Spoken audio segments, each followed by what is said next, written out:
go into the trade market right now.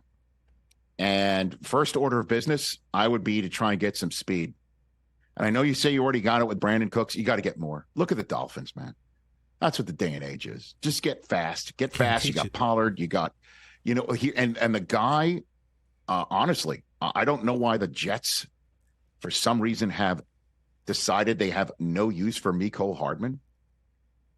If the Jets are making him available, and I'm the Joneses, I'm the front office, I'm calling up Joe Douglas and say, what do you want? And bring him in and start, using him in certain ways that we saw the Chiefs use him. And for whatever reason, the Jets have decided not to use him, or are uninterested in using him.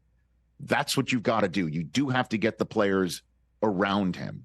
And the fact, though, that Michael here in 2023 is saying, do I have confidence in Dak? You bet I do. Do I have confidence in that he's going to be like Mahomes? I don't. To me, that one struck me like the proverbial ton of bricks. Dak at age 30, after what we saw from him early in his career, where he was extending plays and making remarkable throws, like the one to CeeDee Lamb in overtime in New England is a perfect example. If you, I'm sure you remember that, Chris, Absolutely. Right?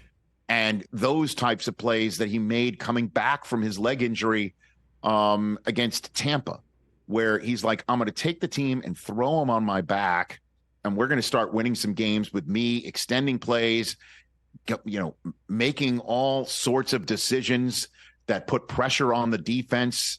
That guy he's not confident that guy is there anymore. And he thinks that he is a more than capable quarterback to win games, win playoff games, and probably even if a championship. And I still believe that. But to me, he's basically saying that Dak is not the guy who is going to just essentially, doesn't matter how you change the roster. Just give him one guy like Kelsey, and we're good.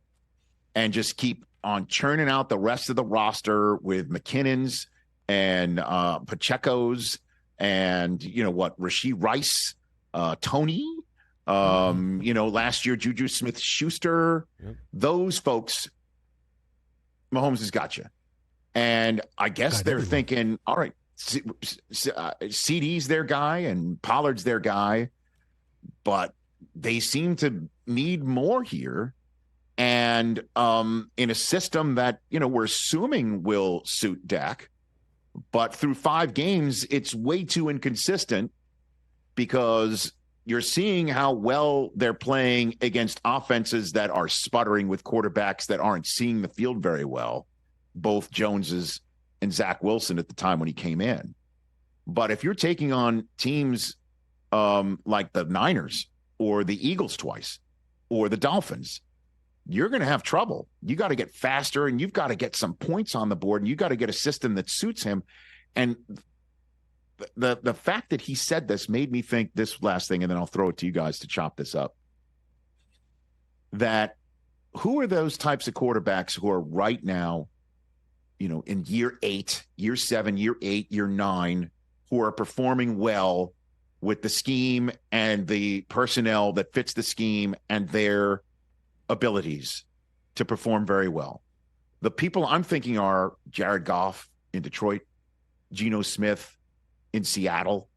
Who else is out there that's performing similar to that? Well, who's been in the league that long too? Right. I mean, that's what I'm thinking. It's a very small group. Like, what year is this for Lamar? Year 5, 6?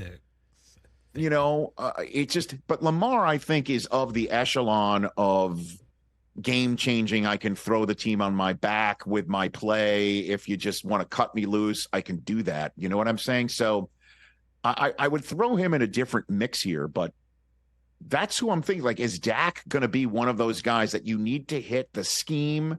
You need to hit the roster right for him to win a championship or make a deep run or be a playoff team? Like, is that the Dak that we're seeing now? Well, kind of like Matthew Stafford in L.A. when they won the Super Bowl. There's another good one right there. Is just load up the talent, have superstars around him. Yep. And with a coach that taps in. Correct. Right, exactly. And then kind of scheme it where everyone's kind of open on every play. Whereas when Dak took over for Romo and came on to burst on the scene, we thought maybe he's, the next the guy, and instead we've seen since then Mahomes do it, Josh Allen do it, Burrow do it. Justin Herbert seems to have the skill set to do it, although Dak has had more, playoff success than Herbert. Right. You got to say that. For sure. That this is what I thought of when I heard what Irv had to say to Suzy and Amy on What the Football, and he's also, goes deep into so many different other aspects of the Cowboys' loss to the 49ers. Talked about who he thinks the MVP of the league is through 5 weeks, and also told a great story of how he first met Emmett, and then how he once upon a time thought about getting into coaching. But did you hear who apparently talked him out of that and told him to stay in broadcasting? I did see that the commissioner. Yeah, the commissioner Roger Goodell said that. Interesting. Which is a story I never heard before, and that's what happens when you start a podcast network. You start hearing other stories. So that's What the Football. Go get it where all podcasts can be acquired, with Suzy Shuster and Amy Trask. Catch the Rich Eisen Show every single day on the Roku channel, 12 to 3 Eastern, for free.